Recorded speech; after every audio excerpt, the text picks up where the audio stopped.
یہ ہے کہ اہل علم سے ہم پوچھیں، خود ہم فیصلہ نہ کریں کوئی چیز پڑھ کر۔ اور لازمی سی بات ہے، موت کا کسی کو نہیں پتہ، اس لیے بہتر یہی ہے کہ جیسی زکوٰۃ واجب ہو فوراً ادا کر دیا جائے۔ اگر مثال کے بعد عشاء سے صرف سونا ہے اس کے پاس اور کچھ ہے ہی نہیں، نہ کیش رقم موجود ہے، نہ چاندی موجود ہے، نہ مال تجارت موجود ہے، پھر تو اس کے لیے حکم یہ ہوگا کہ 7.5 تولہ سونا اگر ہوگا تو زکوٰۃ واجب ہوگی، ورنہ نہیں ہوگی۔ دیتے ہوئے شرط لگا دی تھی کہ میں 10,000 دے رہا ہوں اس نیت سے کہ تم مجھے کیا کرو گے، اس شرط پر کہ تم 11,000 واپسی کرو گے، تو یہ سود ہے۔ کوئی شخص بیمار ہے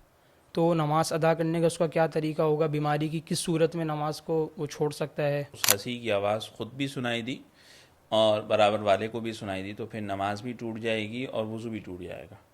السلام علیکم ناظرین کرام، میں ہوں ودین الہی، الرحمان اکیڈمی کے پروگرام آپ کے مسائل کے حل میں خوش آمدید۔ اللہ تعالیٰ نے قرآن مجید میں فرمایا فَاسْأَلُوا أَهْلَ الذِّكْرِ إِن كُنتُمْ لَا تَعْلَمُونَ، سوال کرو اہل علم سے اگر تم نہیں جانتے۔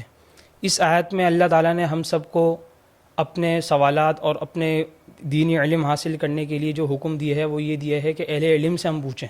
خود ہم فیصلہ نہ کریں کوئی چیز پڑھ کر، اہل علم سے ہم رابطہ کر کے ان سے سوالات کریں۔ تو اسی سلسلے میں الرحمان اکیڈمی کے پروگرام آپ کے مسائل کا حل آپ کو یہ فیسلٹی دے رہا ہے کہ آپ کے جو مسائل ہوتے ہیں وہ ڈیجیٹل سوشل میڈیا میں چلتے ہیں اور آپ ان کے ذریعے علم حاصل کریں۔ تو آج ہمارے ساتھ موجود ہیں مہمان گرامی مفتی ابراہیم جمال صاحب، ان سے ہم کچھ سوالات کریں گے۔ السلام علیکم ورحمۃ اللہ وبرکاتہ۔ وعلیکم السلام ورحمۃ اللہ وبرکاتہ۔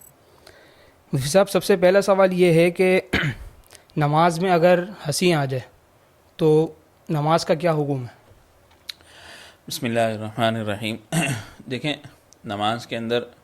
ہنسی آنے کی جو ہے وہ مختلف صورتیں ہو سکتی ہیں۔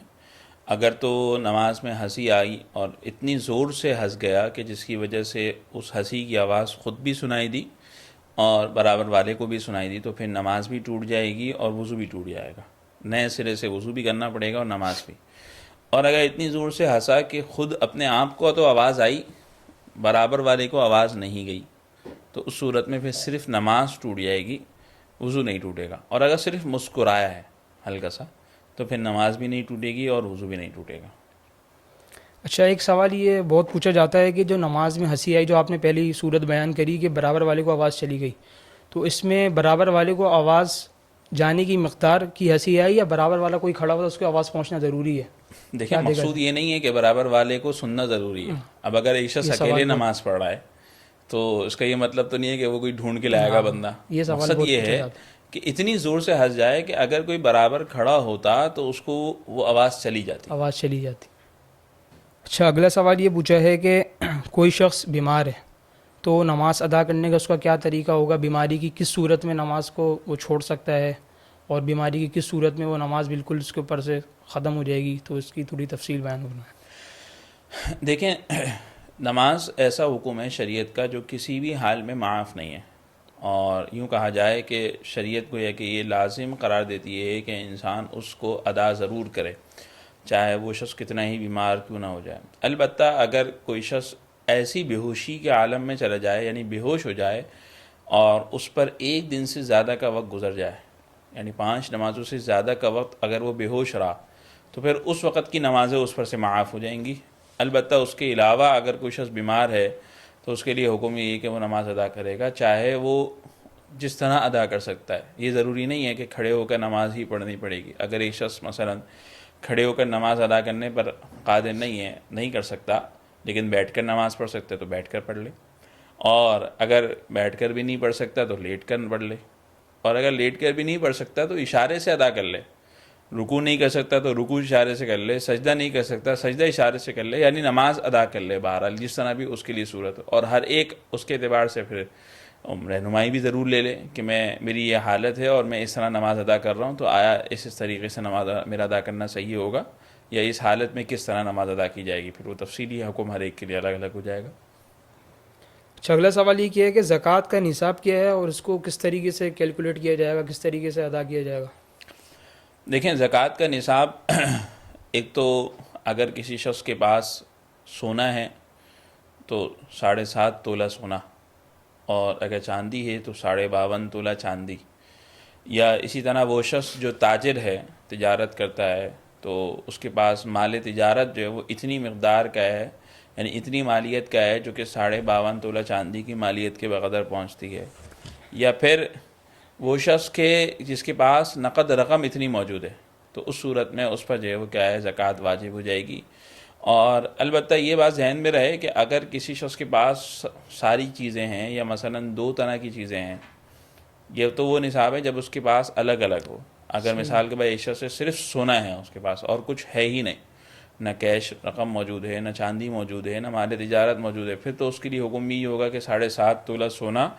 اگر ہوگا تو زکوٰۃ واجب ہوگی، ورنہ نہیں ہوگی۔ لیکن اگر ایک شخص وہ ہے کہ جس کے پاس تھوڑا سا سونا ہے، تھوڑی سی چاندی ہے، تھوڑا سا مال ہے، تھوڑا سا کیش ہے، تو پھر اس کے لیے حکم یہ ہے کہ وہ 52.5 تولہ چاندی کی مالیت پہ سب کو لگا لے۔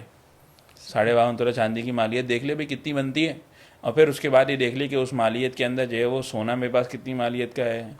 چاندی کتنی مالیت کی ہے۔ اگر وہ سب ملا کر کے 52.5 تولہ تک پہنچ جاتے ہیں تو بھی زکوٰۃ اس پر واجب ہو جائے گی۔ اچھا، زکوٰۃ دیتے وقت انہی چیزوں کو زکوٰۃ میں دیا جا سکتا ہے یا کسی اور چیز کو بھی زکوٰۃ میں دیا جا سکتا ہے؟ مثال کے طور پر کوئی ایسی چیز پڑی ہوئی جس کی مالیت اچھی خاصی ہے اور اس کے مطابق زکوٰۃ بھی بن رہی ہے، مثال کے طور پر 10,000 روپے زکوٰۃ بن رہی ہے اور 10,000 روپے کی گھڑی ہے، تو گھڑی کسی کو دے دے، یہ دے سکتا ہے؟ دیکھیں، بنیادی طور پر تو اصل چیز یہ ہے کہ زکوٰۃ کا مقصد یہ ہے کہ فقیر ضرورت مند کی ضرورت کو پورا کرنا، تو اس لیے بہتر صورت تو یہ ہے کہ کوئی ایسی چیز دی جائے کہ جس سے واقعتاً ضرورت مند کی ضرورت پوری ہو جائے۔ لیکن البتہ اگر کوئی شخص زکوٰۃ کے اندر اپنی ایسی کوئی قیمتی چیز نکال دیتا ہے کہ جس کی مالیت اس کے بقدر پہنچتی ہے، تو ٹھیک ہے، زکوٰۃ ادا ہو جائے گی، اس میں کوئی حرج کی بات نہیں ہے۔ یعنی یہ لازم نہیں ہے کہ نقد رقم یا سونا یا چاندی ہی میں سے کوئی زکوٰۃ نکالا جائے، لیکن بہتر یہ ہے کہ زکوٰۃ کے اندر یہ دیکھ لیا جائے کہ جس کو زکوٰۃ دی جا رہی ہے آیا اس کی ضرورت کے حساب سے کیا چیز بہتر ہے۔ ٹھیک ہے، کیونکہ بعض اوقات ایسا ہوتا ہے کہ انسان کے پاس کیش نہیں ہوتا، کوئی چیز دے دیتا ہے سامنے والا، پھر وہ استعمال کر لے یا اس کو بیچ دے۔ دیکھیں، اگر وہی بات ہے کہ اگر اس سے اس کی ضرورت پوری ہو سکتی ہے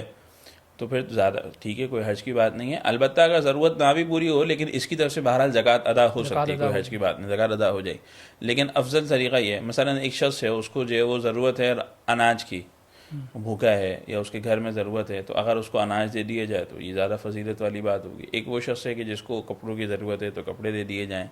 ایک وہ شخص ہے جس کو نقد رقم کی ضرورت ہے مثلا، تو اس کو نقد رقم دے دی جائے۔ اگر ضرورت کے بغیر کسی کو کوئی چیز دی جائے گی تو پھر زکوٰۃ تو ادا ہو جائے گی، اس میں کوئی حرج کی بات نہیں ہے، لیکن اس میں وہ ایک تو فضیلت بھی نہیں ہوگی، دوسرا یہ ہے یوں کہا جائے کہ ایک طرح سے ضائع کرنے والی بات ہو جاتی ہے کہ ایک شخص جس کو کسی چیز کی ضرورت نہیں ہے پھر وہ چیز دے دی جائے۔ اچھا، زکوٰۃ دیتے وقت سامنے والے کے اندر کیا چیزیں دیکھنی چاہیے شریعت کے اعتبار سے کہ وہ زکوٰۃ کا مستحق بھی بن رہا ہو؟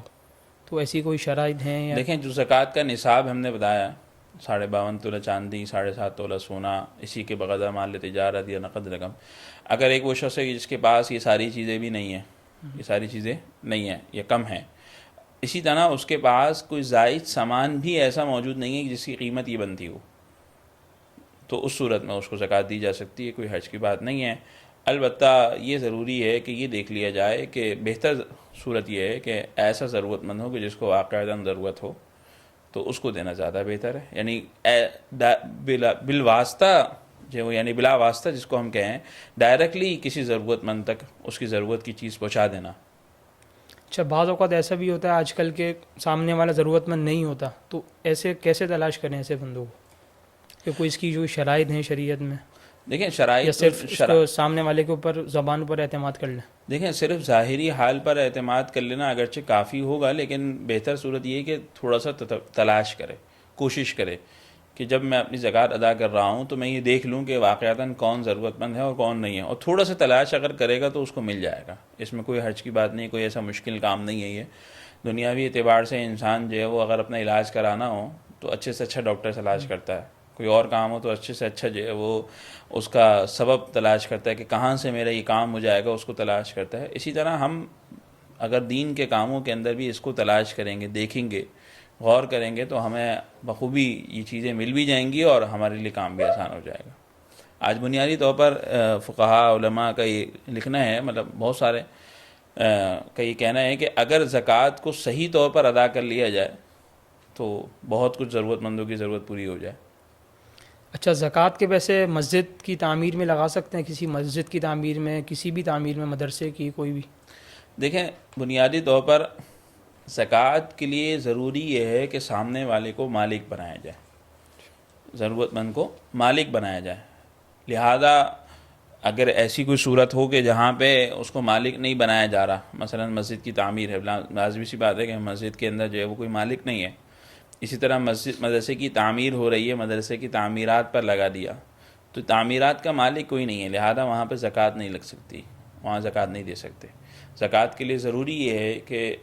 براہ راست کسی کو مالک بنایا جائے، کسی ضرورت مند کو۔ اچھا، اگر زکوٰۃ وقت پر ادا نہ کریں تو اس کا کیا حکم ہے؟ اور جب ادا کر رہے ہوں گے بعد میں، تو اسی دن کی قیمت کے اعتبار سے ادا کریں گے، یا جب واجب ہوئی تھی تو اس دن کی قیمت کا اعتبار کریں گے؟ دیکھیں، زکوٰۃ وہ عمل ہے شریعت کا، وہ حکم ہے کہ جس کے اندر تاخیر کی گنجائش بہرحال ہے، یعنی کہ یہ فوری طور پر واجب نہیں ہوا کرتی، بلکہ اگر تھوڑا سا تاخیر کے ساتھ ادا کرے کوئی شخص تو اس کی گنجائش ہے، کر سکتا ہے۔ البتہ اتنی تاخیر نہیں کرنی کہ جس کی وجہ سے دنیا سے چلا جائے اور زکوٰۃ ادا نہ ہو، اور لازمی سی بات ہے موت کا کسی کو نہیں پتہ، اس لیے بہتر یہی ہے کہ جیسی زکوٰۃ واجب ہو فوراً ادا کر دیا جائے۔ اور اس میں یہ بات ذہن میں رہے کہ زکوٰۃ کی ادائیگی کے اندر جس دن ادا کر رہا ہے، یعنی یوں کہہ لیا جائے ادا کرنے سے مراد کہ جس دن حساب لگا رہا ہے اس دن کی قیمت کا اعتبار ہوگا۔ اچھا، اب اس میں جس دن زکوٰۃ سال پورا ہوا ہے اس دن کی بھی قیمت کا اعتبار نہیں ہے۔ اسی طرح جس دن زکوٰۃ نکالے گا، بعض اوقات انسان کے پاس پوری رقم یکمشت نہیں ہوتی، ایک ساتھ نہیں ہوتی، وہ تھوڑی تھوڑی کر کے نکالنا چاہتا ہے، تو لازمی بات ہے کہ ہر روز بیٹھ کے تو حساب نہیں کرے گا، اس لیے بہتر یہ کہ ایک دن مقرر کر لے کہ جس میں وہ اپنا حساب کر لے سارا، اور سال پورا ہوتے ہی اس کو مقرر کر لے تو زیادہ بہتر یہی ہے۔ اور پھر اس دن جو ہے وہ کیا کر لے، اس دن کی ویلیو لگا لی جائے گی، اب اس کے بعد چاہے وہ تھوڑی تھوڑی کر کے ادا کر لے۔ مثلا ایک مثال کے طور پر ایک شخص ہے کہ جس کو جو ہے وہ یکم رمضان کو سال مکمل ہوتا ہے، اب اس نے یکم رمضان کو تو زکوٰۃ کا حساب کیا نہیں، اس نے 10 رمضان کو زکوٰۃ کا حساب کیا، تو اس دن کی ویلیو لگائی جائے گی کہ اس دن سونے کی کیا ویلیو ہے، چاندی کی کیا ویلیو ہے، اسی اعتبار سے مال تجارت کی ویلیو لگے گی، اسی اعتبار سے کیش وغیرہ کا بھی حساب ہوگا۔ پھر اس کے بعد اگرچہ وہ اس 10 تاریخ کو فوراً ادا نہیں کیا، مثلا اس نے حساب لگا کے رکھ لیا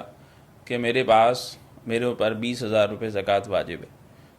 اس نے حساب لگا لیا، اب اس کے بعد اس نے 5,000 15 تاریخ کو دیے، 5,000 20 تاریخ کو دیے، تو کوئی حرج کی بات نہیں ہے، وہ حساب اس نے لگا لیا کافی ہے، اس کو ایک جگہ لکھ لے، نوٹ کر لے تاکہ اس کو یاد رہے۔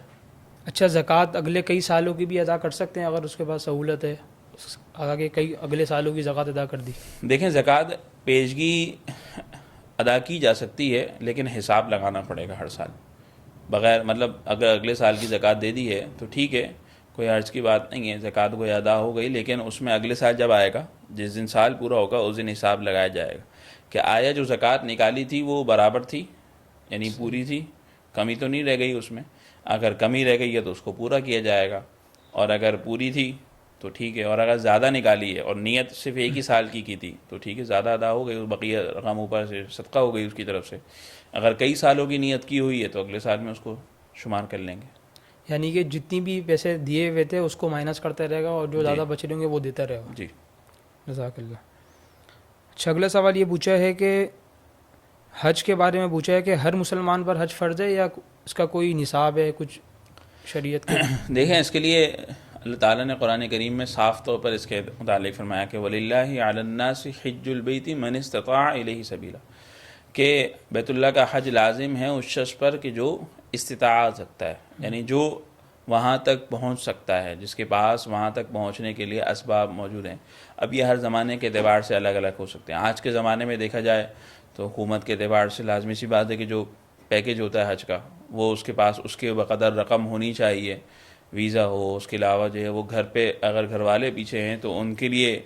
اتنا وقت کا خرچہ مہیا ہو، تو یہ ساری چیزیں اگر اس کے پاس موجود ہے تو اس پر حج لازم ہو جائے گا، اور اگر ان چیزوں میں سے کوئی بھی چیز موجود نہیں ہے تو پھر صورت میں حج لازم نہیں ہوگا۔ حج لازم نہیں ہوگا۔ اچھا، ایک اور سوال کیا ہے کہ سود کے حوالے سے قرآن و حدیث کے ذریعے کوئی روشنی ڈالیں۔ دیکھیں، قرآن کریم کی ایک آیت ہے، فرمایا احل اللہ البیع وحرم الربا، کہ اللہ تعالیٰ نے بیع کو حلال کیا ہے، یعنی خرید و فروخت، عام تجارت جس کو ہم کہہ سکتے ہیں، وحرم الربا، اور سود کو حرام کیا۔ یعنی مطلب کیا ہے کہ ہر وہ چیز جو سود کے زمرے میں آئے گی وہ شریعت اس کو حرام قرار دیتی ہے۔ اب کون سی چیزیں سود کے زمرے میں آتی ہیں؟ اس کو ہم بنیادی طور پر یوں سمجھ سکتے ہیں کہ ایسی کمائی، ایسی چیز کہ جو زائد طور پر حاصل ہو، یعنی بغیر معاوضے کے حاصل ہو، بغیر محنت کے حاصل ہو، اس کو جو ہے وہ شریعت سود پہ تعبیر کرتی ہے۔ مثلا ایک شخص کو جو ہے وہ رقم بطور قرض کے دی اور اس پر جو ہے وہ لگا دیا کہ جی ہم واپسی جب لیں گے تو 10,000 روپے دیے، لیکن واپسی جب لوں گا تو 11,000 لوں گا، تو یہ 1,000 روپے اوپر کے جو لگانا ہے، لینا ہے، یہ بطور جب شرط کے لگایا تھا، دیتے ہوئے شرط لگا دی تھی کہ میں 10,000 دے رہا ہوں اس نیت سے کہ تم مجھے کیا کرو گے، اس شرط پر کہ تم 11,000 واپسی کرو گے، تو یہ سود ہے۔ ہاں اگر شرط نہیں لگائی تھی، یہ بطور تجارت کے لگایا تھا، مثلا کوئی کاروبار کیا تھا، پھر اس میں کوئی پیسے زیادہ آ گئے تو ٹھیک ہے، وہ حلال ہوگا۔ بہت بہت جزاک اللہ مجھ سے آپ نے ہمیں ٹائم دیا۔ انشاءاللہ تعالیٰ اگلی ویڈیو میں کچھ سوالات کے ساتھ حاضر ہوں گے، تب تک کے لیے اللہ حافظ، السلام علیکم ورحمۃ اللہ وبرکاتہ۔